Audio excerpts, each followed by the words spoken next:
Здравствуйте, зрители канала Рыболовные сети и рыболовные мережи.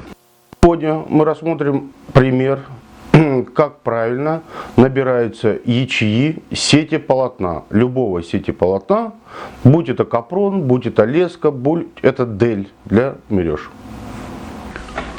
На примере я вам покажу, как, допустим, набирается полотно, сети полотно. Какое-то сети полотно, просто вот как бы здесь непосредственно кусочек сети полотна по капрону. Лучше его видно, чем лесочное полотно. С одной стороны у меня вот оно собрано просто узелком, да, оно имеет какую-то длину. Это будет у нас как бы для показа примеров, что с ним необходимо делать. И с этой стороны собрано узелком. По высоте где-то примерно 2 метра, по длине я даже не знаю, сколько оно по длине представляет себя. Значит, мы будем делать, как, допустим, если сеть вот у вас разобрана, набрать ячеи, да, чтобы с ней что-то делать и что-то работать с ней. То есть я использую, там, к примеру, чтобы захватить сеть каким-то образом, да, скажем, кусочек какой-то шнура, веревки, ну, вот просто кусок шнура, веревки, да, собранный здесь в узелочек, да, ну, вот как бы посередине там перехватываю, на каком расстоянии мне это необходимо сделать, да, просто перехватываю, делаю захват там один вокруг полотна, да, сделал, и, допустим, чтобы более жестче оно стояло, не двигались никуда, ну, делаю второй вокруг, второй подхватываю, там, продеваю и закрепляю. То есть вот этот уже закрепил, оно уже жестко, никуда не ездит, это полотно. Вот этот хвостик, как бы, эту веревку или нитку или шнур, да, можно закрепить там где-то в стене, закрепить, скажем, крючок. Да, я вам потом позже покажу, что это такое. И на крючок это закрепляете, и чтобы было удобно работать. Да. Ну, в данный период времени я закреплю, чтобы мне было удобно вам показывать здесь непосредственно на столе, что необходимо делать. Потом мы это все с вами разберем, рассмотрим. Сейчас я закреплю, чтобы было видно вам, все было удобно.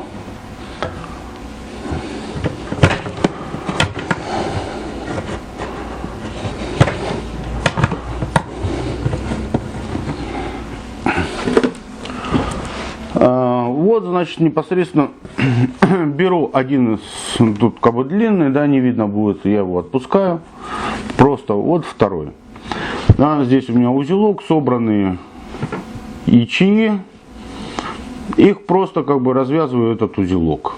Да, я просто на примере, вот кусок полотна есть, и вам это все показываю.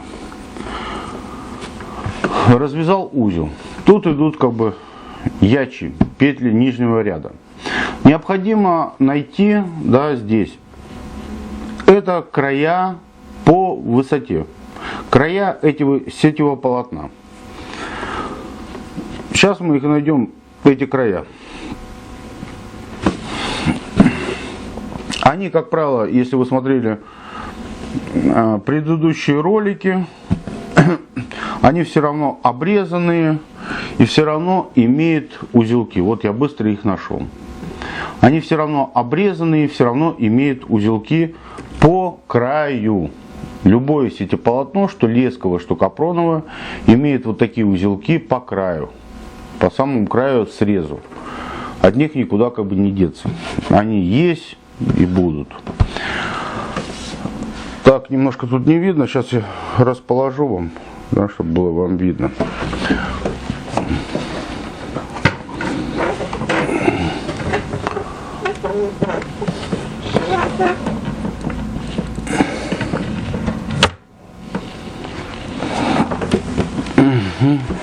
Да, вот так. Вот, значит, я нашел край сети полотна. Здесь есть крайняя ячея.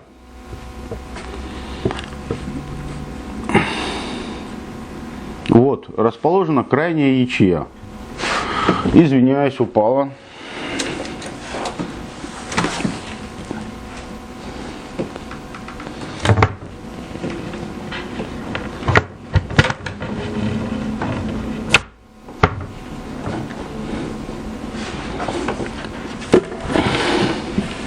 есть крайняя ячея. То есть вся работа с рыболовными сетями, мережами, неводами, необходимо работать в натяжку. То есть сетеполотно или что-то должно быть в натяжку, так удобнее и проще работать. То есть здесь набор, сейчас будет происходить набор ячей, чтобы собрать это не в узелок сетеполотно по краю, а собрать уже на какую-то веревку или нитку. То есть вот идет крайний ряд, я его просто набираю, чтобы дальше там с этим сетеполотном работать, там садить или еще что-то с ним делать.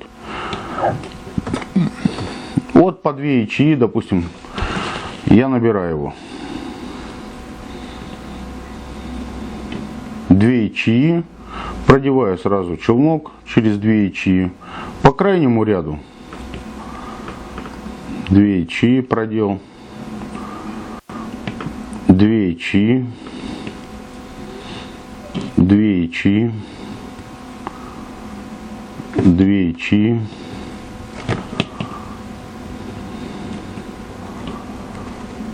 продевать надо сетеполотно там в каждую ячею для удобства, но можно через одну, скажем, ячейку, перепрыгивая его, набирать.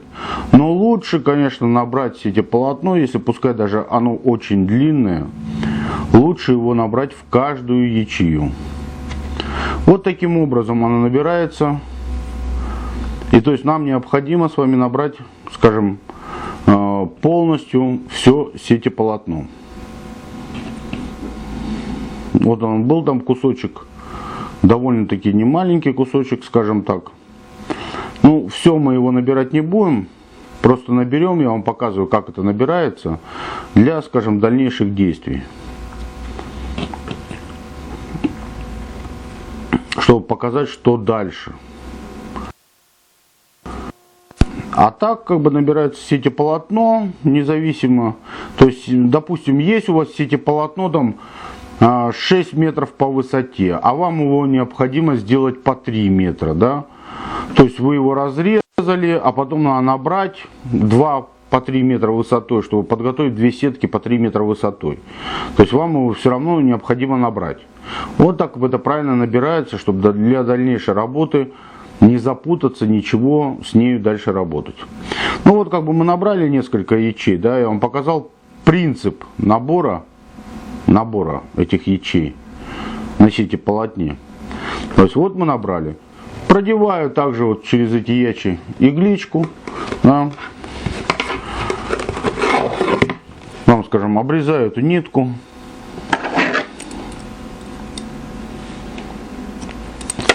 И завязываю здесь узел. Двойной там раз продел, 2 продел. И завязал. То есть я набрал какое-то количество ячей, я их не считал, да, вот сюда. Остальные как бы ячеи у меня просто болтаются здесь. То есть я вам покажу, как еще ровно резать сетеполотно. Вот мы набрали какое-то количество ячей, я не знаю, сколько тут метров получится, там, скажем, сети по длине.